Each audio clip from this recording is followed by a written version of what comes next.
track. Off goes Leclerc. Through goes Hamilton.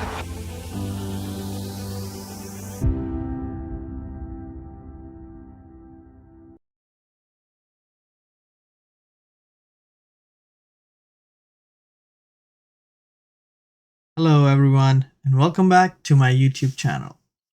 After months of waiting, Formula 1 is finally back. New season, new cars, and hopefully new rivalries. We have 22 cars on the grid this year for a change, and all those winter speculations, all those testing times and the bold claims, they'll mean nothing when those 5 red lights come on.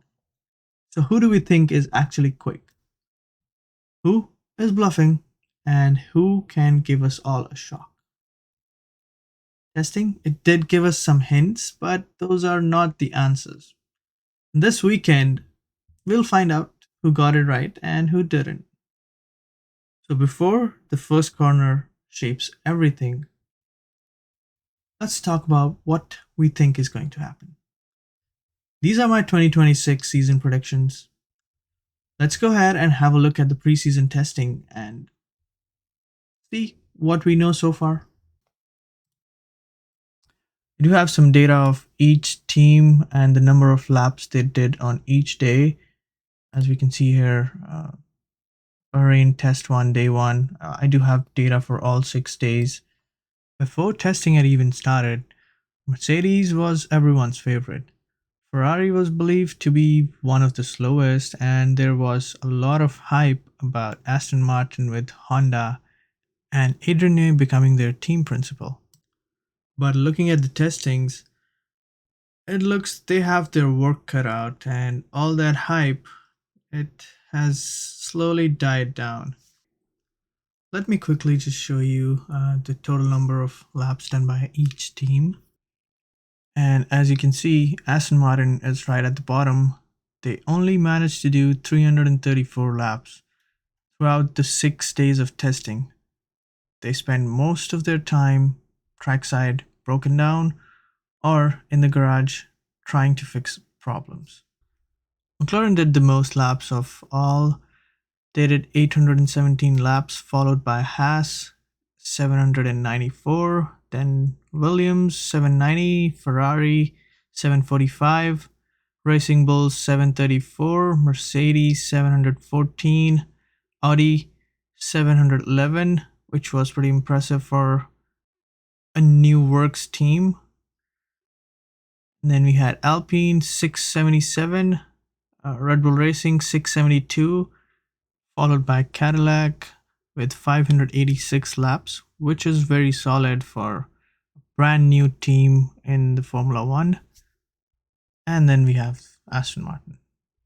And here I have some analysis of laps done by each power unit, if that makes any sense. So we have a little bit of change this year. Earlier we had 4 power unit suppliers. It was Mercedes, Ferrari, Red Bull with Honda, and Renault. So this year we have a change. Mercedes, Ferrari stays the same, but Red Bull is now with Ford instead of Honda. Honda has gone with Aston Martin, and we have a new power unit supplier, that is Audi. They're doing it for their works team.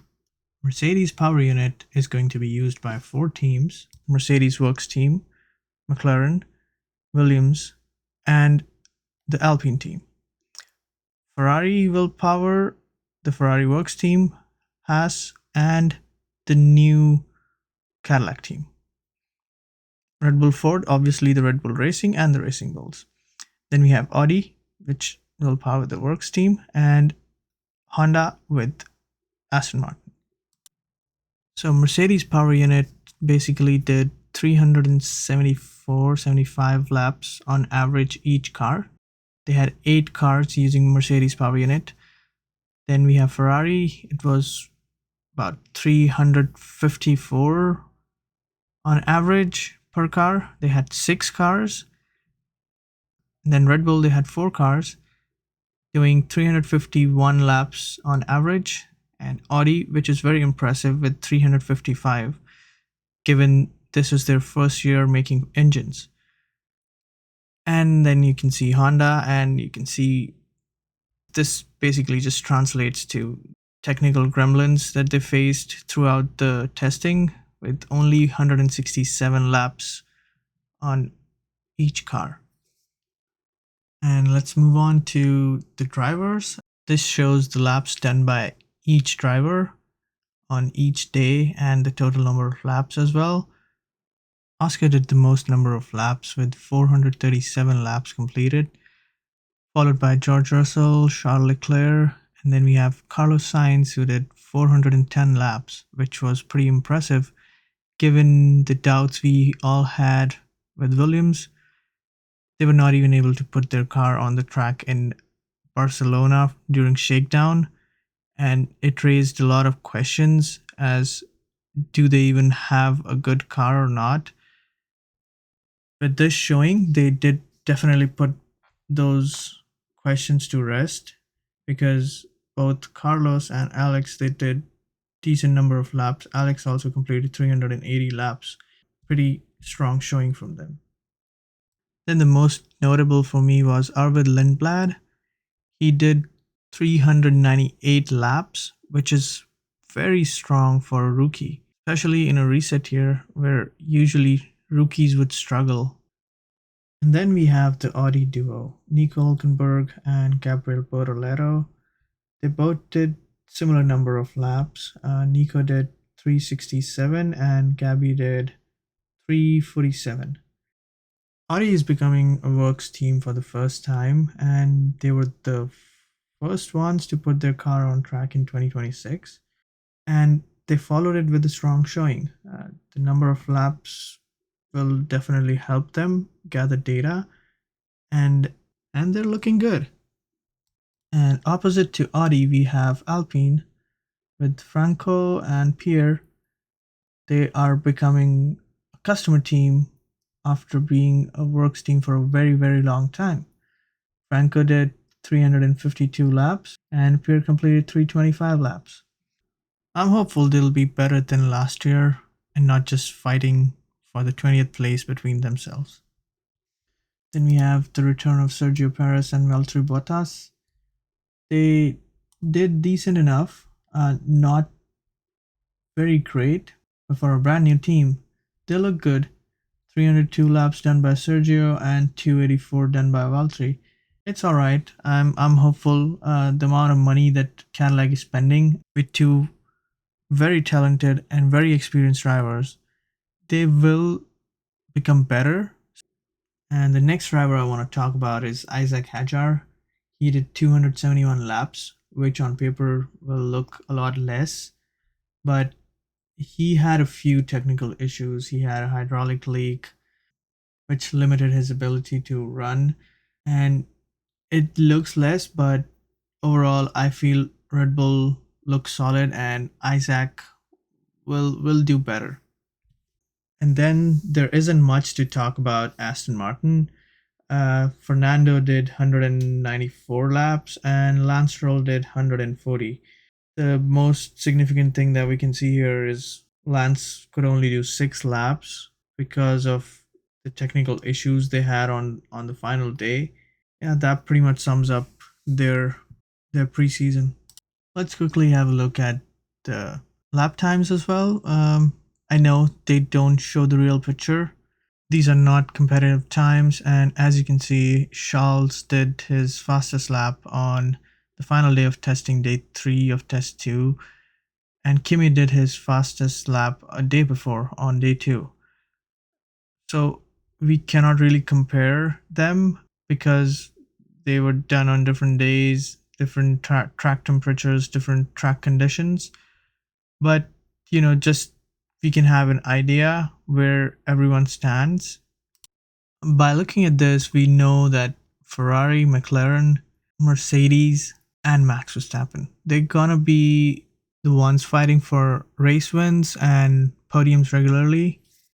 And then Alpine, Haas, Williams, Audi, and Racing Bulls, they'll be more like mid-pack teams. And then we have Cadillac and Aston Martin, and they look the slowest so far. That's how the grid looks for now. Maybe this weekend this might look completely upside down. Some of the teams are sandbagging and not showing their true potential, and they might shock us and fight for podiums. That's the beauty and surprise new regulations hold, and I hope we get some of them. And that brings us to my predictions.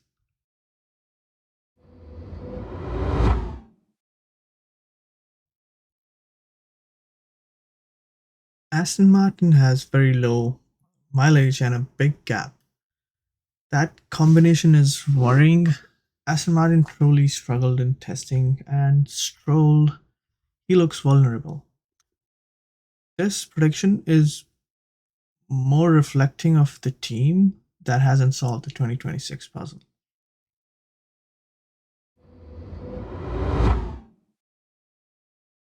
Even Alonso can't fight physics. The mileage is low, and the pace deficit it looks huge. The Honda integration doesn't look smooth at all.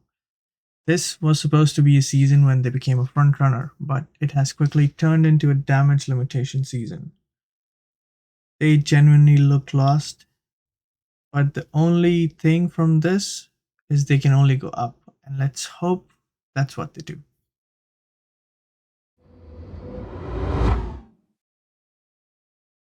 Cadillac, the new kid on the block, they show decent mileage, but serious pace deficit.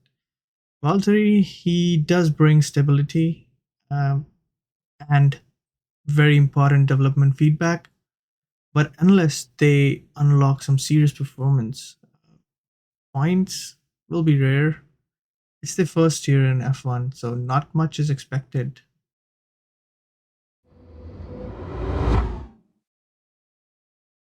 It's a similar story to Valtteri, slightly more mileage for him, but still over 3 seconds off. This is a foundation year, and Checo's experience may keep results respectable, but not very competitive.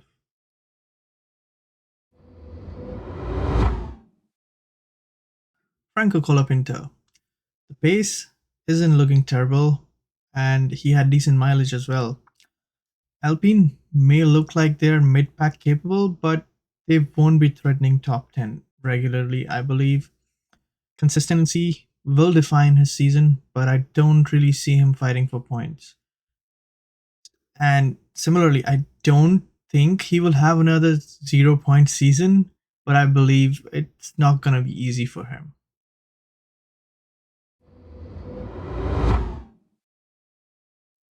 Racing Bull's rookie. He had a pretty good mileage in the test, pretty impressive for a young driver, but his pace wasn't really that strong, and it looks like Racing Bull do have their work cut out. He is a promising talent, but in a regulation reset year, being a rookie, it's gonna be brutal. He won't be able to rely on the previous year's data to adapt as quickly as he'd like, but maybe he can be a big surprise, and I'm completely wrong with this. I would love to see that, but yeah, I want to see how he develops this season.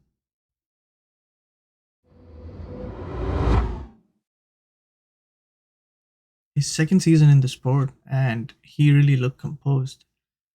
Under 2 seconds off the fastest time of the test, and very decent mileage. That's really encouraging for a brand new project. Ceiling, it's unclear right now, but not disappointing. I believe they'll get better through the season and be more competitive.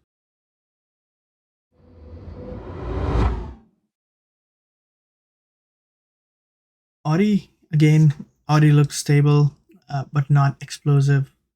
Hulkenberg should maximize midfield chaos. Uh, he had his first career podium last year. Let's see what he can do.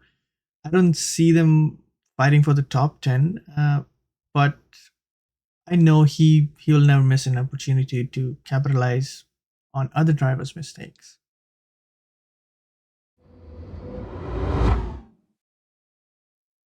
Esteban, he had strong test, I'll say. His pace looked decent, but not as fast as his teammate. As is looking really reliable this year, but is he reliable? Going by the last season, he was favored to outperform his teammate, but he made too many mistakes. And if Haas have got good car on their hands, I expect him to pick some points.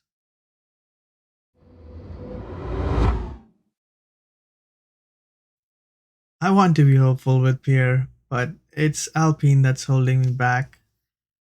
He showed he can be competitive with the lap times in the test. Uh, if that really translates to race trim, Pierre could outperform this prediction.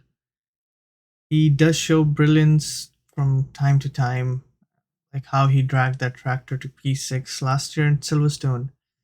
I do expect him to be regular in top 10, but I really don't see any big results.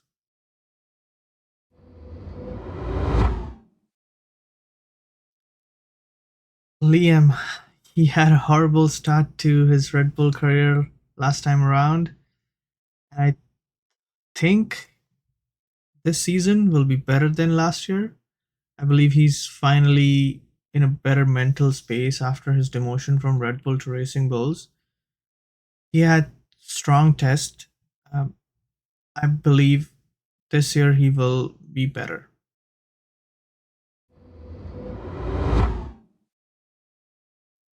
Williams did strong mileage.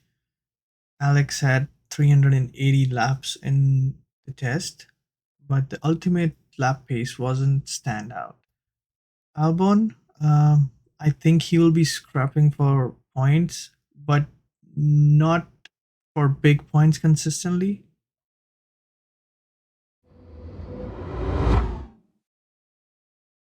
For Isaac, I think year two in F1 and promotion to Red Bull should give him an added boost, and it should translate to better results and better decisions under pressure. He, we saw him last year. He had amazing raw pace. The question is really how he's gonna execute that. And I hope with change in management at Red Bull, he will have more time to make those mistakes and unlock his performance.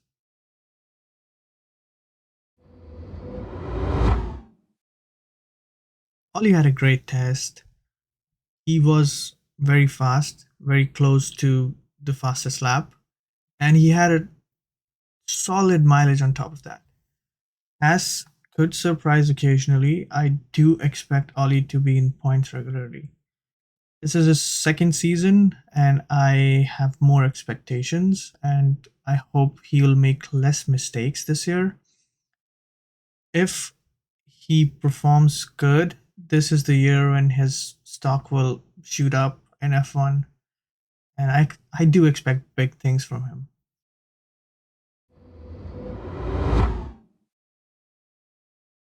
Carlos, for me, is a top five driver, but Williams, they do look slightly off the pace. He did pretty good in the test. He had decent mileage. That's confidence and reliability, which looked an issue when they missed the shakedown. They should be strong midfielders, but I expect some smooth operations from him. And those two podiums last year, they give me hope. Not top contender right now, but I'm hopeful.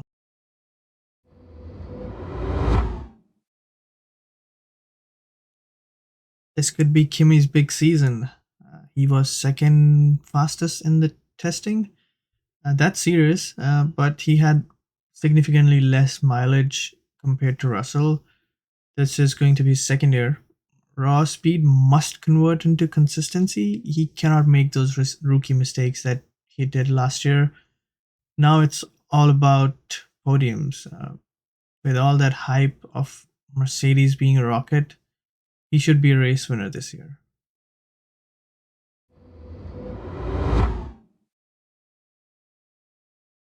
Oscar, he also had a very strong test. He had the most laps of anyone. It should come as a surprise to put him at P6 when he was completely destroying everyone last year in the first half of the season. But I feel if we go by the Mercedes hype, he will be fighting more drivers up front than last year when McLaren was clearly the fastest, and out of the two McLaren drivers, he was the fastest. More competition means less points, and we've seen last year that when Lando and Max started putting pressure on him, he started making more mistakes. So I believe this year is going to be slightly worse for him. P6 would be fair.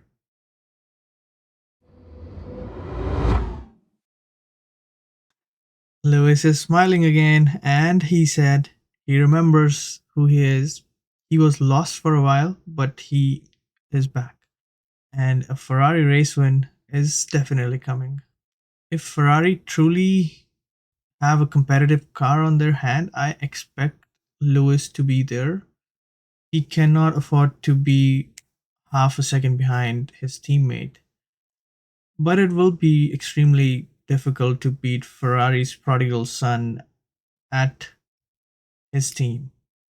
And he knows the team would be more biased towards Leclerc.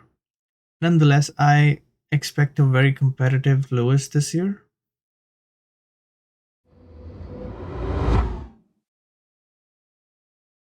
This is a Red Bull trying to respond with regulation changes, and Max is not looking very fond of the new cars, but he's still Max Verstappen, arguably one of the best ever to race in F1, and you can never write him off as we saw last year. They're coming off a season where McLaren beat them. If Red Bull haven't nailed the reset, Max may spend the season fighting, but I think Max and Red Bull have a bigger gap to fill this year, and he might slip off the top three.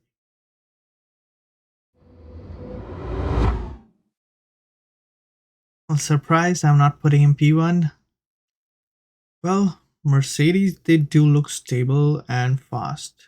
Russell will be fighting for the wins week in, week out, but I don't think he is the favorite. If it's true that Mercedes PU is the best, they'll have a tough fight, but I think how McLaren did beat them last year in a car that was powered by Mercedes PU as well, I do not believe it's going to be that easy. Also, I don't think they will have a similar advantage as they had in 2014. George definitely will have a strong year, probably one of the best years in Formula One till now, but he will lose out on a small margin.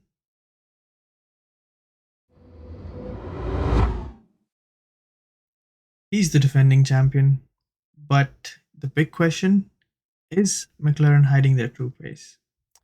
Lando was asked about the new cars and he said it's a challenge, but it's a good challenge. So I think he's liking these cars. Putting Lando P2, I don't think it's a disrespect, but I believe this year is about someone really special in that red car. Lando again will be running for the top position, but P2 this time.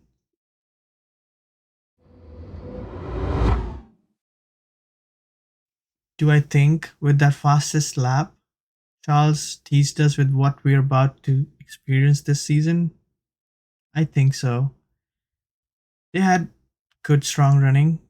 What really gives me hope is that not only Ferrari, Haas was also fast with the same PU, and they were reliable as well. I want to clarify I'm not a Ferrari fan, but I do believe this year is red.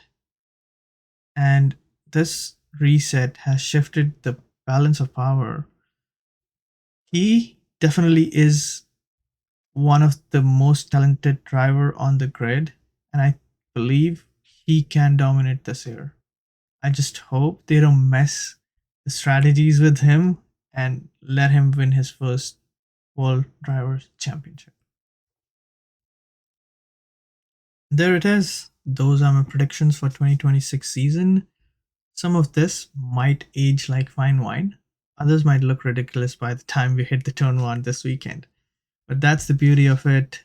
Testing, it gives us clues, but the racing, that's what gives us the answers. We'll circle back at the end of the season finale to see exactly how right or wrong I was. What I'm hoping above all else is a season that is unpredictable, chaotic, and properly entertaining. Last year, we saw great battles between the McLaren duo and Max, but 2026 is a reset. And in this sport, reset changes everything. MotoGP is already back in the mix too.